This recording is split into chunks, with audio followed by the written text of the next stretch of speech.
Hey there YouTube, it's Wrestling Optimus. The day has finally arrived. AEW All Out is here and I'm pumped. I've seen both red carpet shows and even the countdown special, so I'm ready to go. But first, if you're new here, make sure to like the video and subscribe to the channel. You can also talk to me over on Twitter at PSUOptimus, or see all my best figure photography on Instagram at Wrestling Optimus. I'm still building up my figure collection for AEW, so instead of taking it right over to the action figures, let's do a quick recap of the first few matches. The buy-in pre-show kicks off with an unannounced match between Serpentico with Luther and Joey Janela with Sonny Kiss. Janela jumps Serpentico right at the bell and takes control. I think this is AEW's attempt to get his heat back after the unceremonious squash at the hands of Jericho the other night. Serpentico keeps going to the top rope but doesn't do anything while there. In the end, despite interference from Luther, the bad boy hits a flying elbow for the win. Next up is the replacement for the tooth and nail match we were originally promised. It's Private Party vs 3 and 4 of Dark Order. By the way, if you aren't watching Dark Order on Being the Elite, do something about that because they are absolutely hysterical. Reynolds and Silver keep trying to cheat, but Private Party thwarts them every time. The match is surprisingly competitive given that 3 and 4 have largely been presented as jobbers. Private Party miss stereo top rope spots as Dark Order hits a series of moves. The babyfaces fight back, deliver the gin and juice, and pick up the victory. Because it's cinematic, AEW really wanted to put the tooth and nail match on first, but they caught a little heat, including from yours truly, for putting it on the pre-show. So it's up first on the main card. Big Swole pulls up to Britt Baker's dentist office with a referee. Reba is disguised as a receptionist and screams back to Britt when Swole attacks her. Swole wanders through the office until she comes across some chattering teeth toys. Baker sneaks up from behind and hits her over the head with a diploma.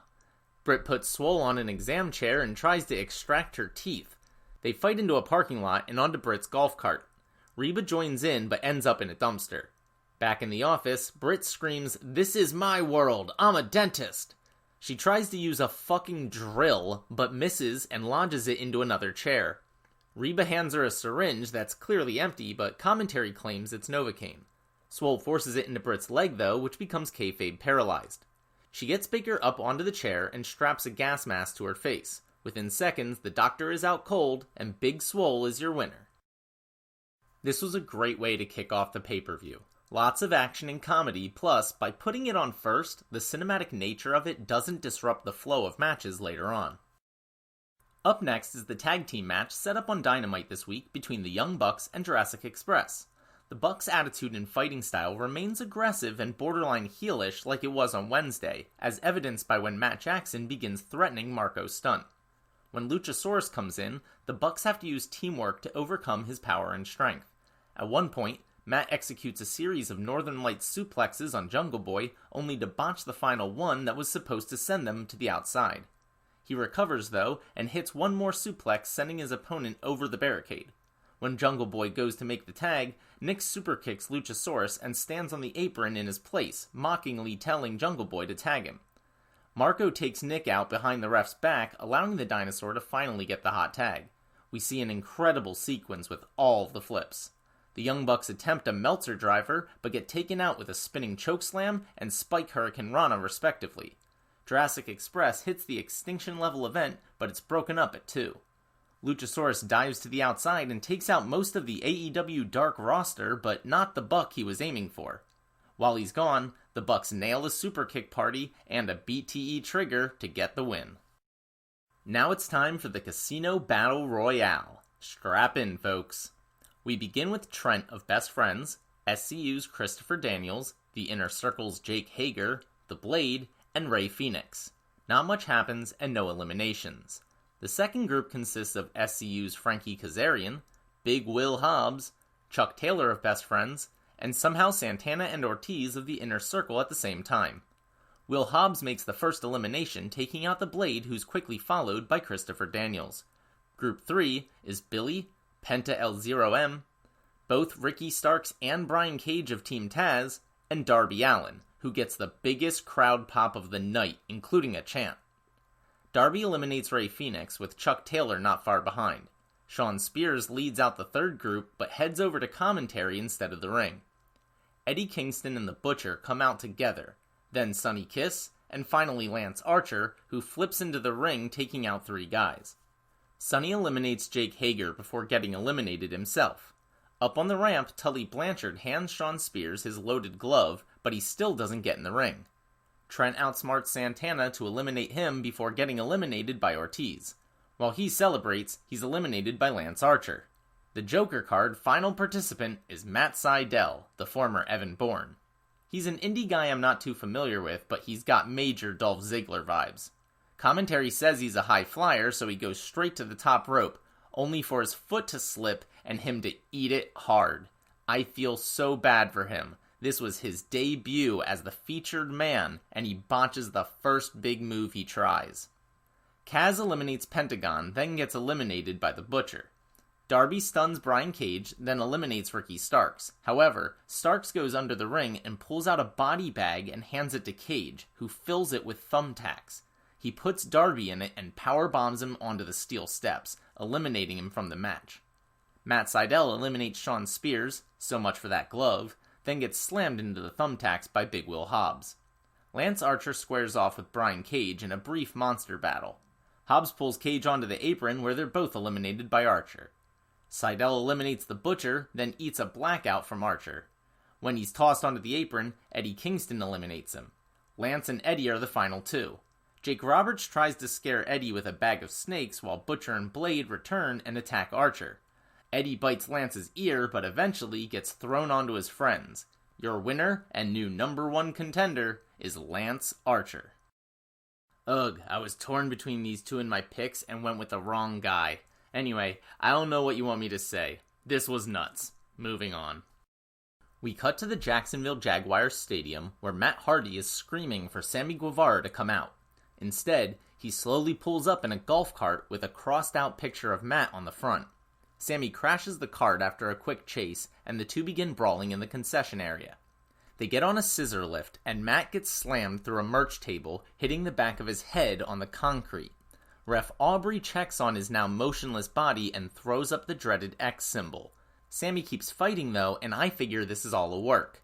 After a brief scuffle, Aubrey throws up the X 2 more times as the camera work turns chaotic and things look really serious. She calls for the bell, but no winner is declared. Matt gets up screaming that he's fine and stumbles after Sammy, but officials separate the men and we cut to commentary. They say this is real. Matt is legit injured and they're sorry.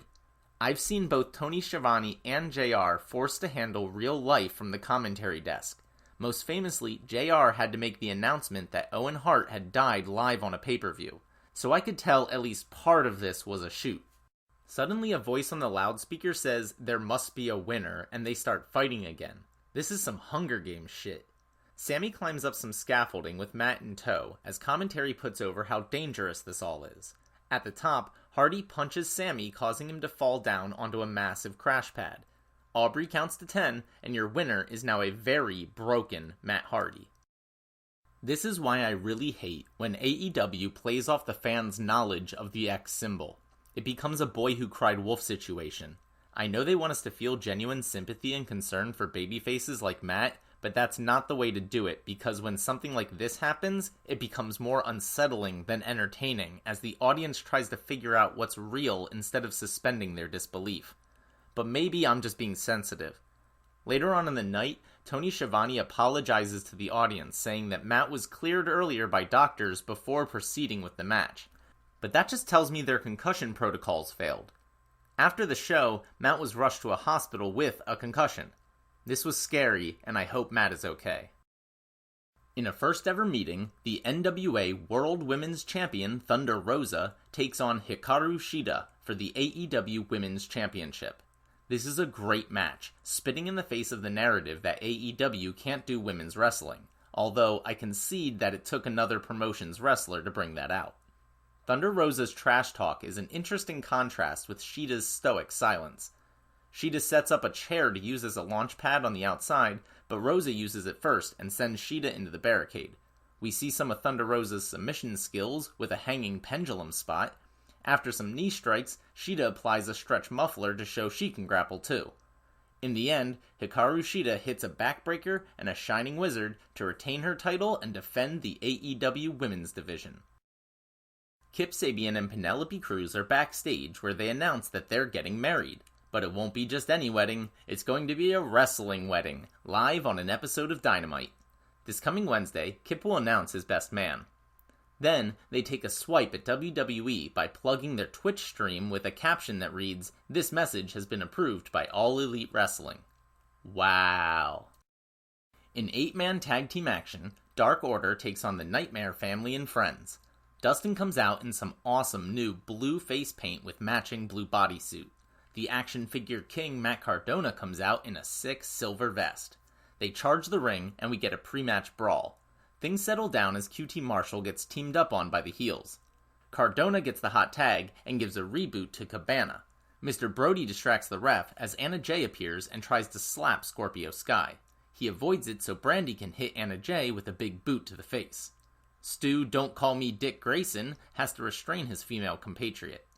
He climbs back into the ring only to get hit by Matt Cardona's Radio Silence, the former Rough Rider. Cardona hits a super Radio Silence on Evil Uno, but when he goes to hit a third on Mr. Brody Lee, he gets powerbombed instead. QT Marshall gets a blind tag, only to turn around into a double-team powerbomb, a sidewalk slam, and a splash from the combined forces of Dark Order. Mr. Brody arrogantly allows Dustin to tag in, just so he can beat him up. Then, he tags in Colt Cabana to make the supposedly easy pin, but Colt goes for a moonsault instead and misses. Dustin rolls him up for the shock victory. Mr. Brody Lee's faith in Colt has backfired and cost Dark Order the match. What a brilliant swerve. Afterwards, Mr. Brody throws Colt into the corner and screams, "I set you up! I gave it to you!" This is the first time I can ever remember him getting angry at Colt, and it's an interesting storyline development. All of Dark Order except for Evil Uno follows the Exalted One out the tunnel. Uno consoles Cabana and escorts him out. I guess he sympathizes having been on the receiving end of many a Brody Lee thrashing. Dustin Rhodes cuts a promo backstage. He says they won this match for Cody, and when his brother gets back, he'll retake what's rightfully his, meaning the TNT title. Tony Schiavone informs him that it was actually just decided Dustin will be getting a shot at that very championship on Dynamite this week. Out come FTR with Tully Blanchard. Hangman Adam Page and Kenny Omega come out separately and seem neutral towards each other. Against his better judgment, Kenny lets Page start the match. As the teams feel each other out, the ref makes it clear that tag team rules will be enforced tonight, just the way FTR likes it.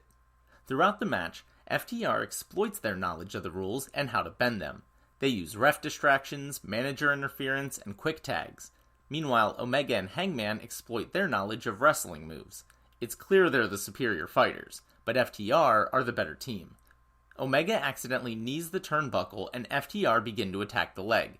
They showcase a plethora of double-team moves, whereas when Kenny and Page attempt the V-trigger buckshot combo, they miss, and Omega knees Hangman in the face. FTR isolate the dazed cowboy and nail him with 2 spike pile drivers to pick up the win and become your new AEW Tag Team Champions. This match was fantastic storytelling, but especially after the crowd was already dead, it needed to be about half as long as it was. FTR celebrates in the ring with Tully and even place a beer by the prone body of Hangman Page to mockingly thank him for all of his help. They walk out as Kenny gets a small table and contemplates hitting Page with it, a callback to when Hangman contemplated hitting Kenny with a buckshot lariat. He stops himself, but when Page comes to him for support, Omega turns his back and lets Adam fall on his face before walking out alone. Kenny storms through the backstage area, coming across the Young Bucks. He yells, "Did you see that out there? After everything I've done?" I guess he's mad that Hangman lost the match, even though Page actually worked really well with him throughout. The Bucks try to calm him down, but he gets in a car and leaves. Before taking off, he gives them an ultimatum. It's him or Hangman. Omega heel turn confirmed. Chris Jericho is being interviewed backstage before his match. He says this hasn't been a feud or storyline. It's been an experiment to see if he could single-handedly make Orange Cassidy into a legit main event draw. And he has.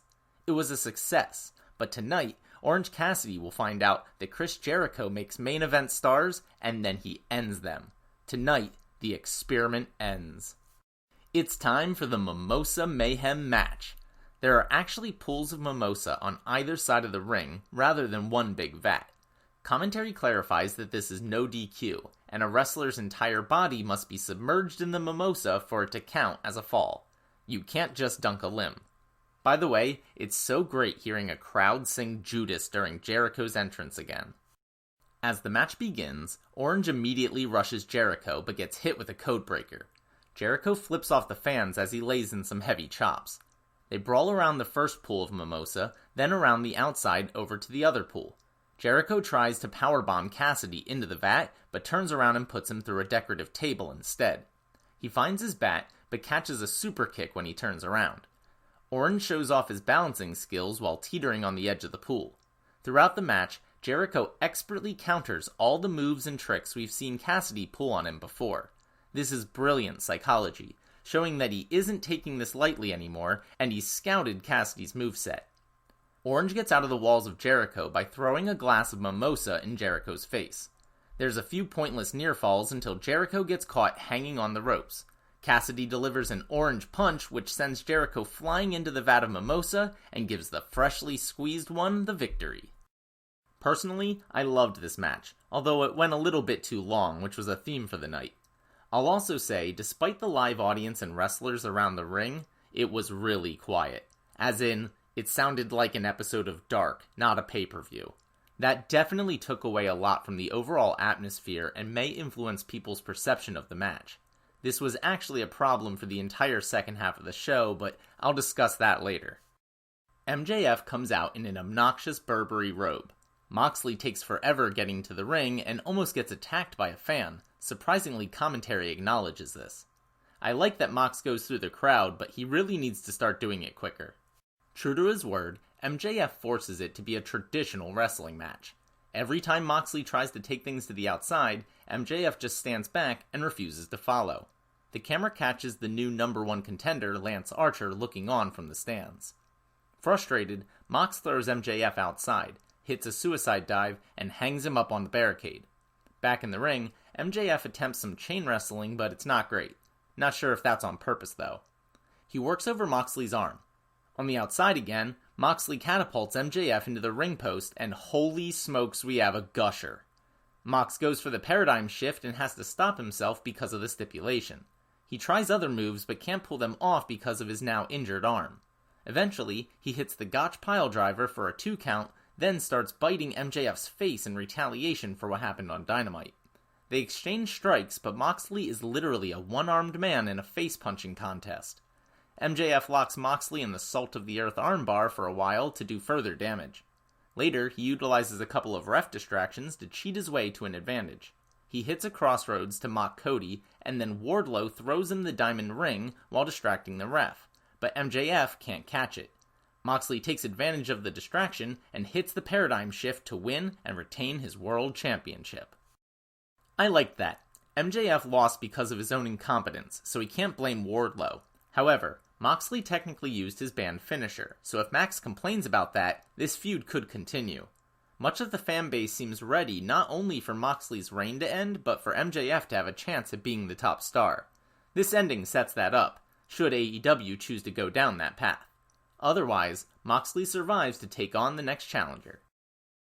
Well, that was definitely an exciting pay-per-view. But after the Matt Hardy-Sammy Guevara match, the entire tone of the event changed, and the audience completely dropped out. It doesn't help that it was apparently really humid in Jacksonville, and this was admittedly a really long show. I don't know if people left at some point or what, but it was very quiet in the arena after the Matt Hardy incident, and nothing in the final matches got crowd pops. I feel so bad for AEW. They clearly put everything they had into this show, only for a series of unfortunate events to derail all the hype. I still had a great time, but I fully understand if others checked out and give this a bad rating. AEW has set the bar incredibly high for their pay-per-views, and the cursed nature of this show means most people will probably say they didn't reach that bar. I can't say I necessarily disagree. It is what it is. Okay, that will do it for AEW All Out. Thanks so much for watching. Let me know what you thought of the pay-per-view down in the comments below. I'll be back on Tuesday with an action figure review of Raw, so be sure to check that out. As always, if you found me and enjoyed this video, make sure to do all the normal YouTube stuff. Smash that like button, share with any wrestling or action figure fans you may know, subscribe to the channel, and spread the word. Again, you can also talk to me over on Twitter at PSUOptimus. But until next time, I've been Wrestling Optimus, and I'll catch you later.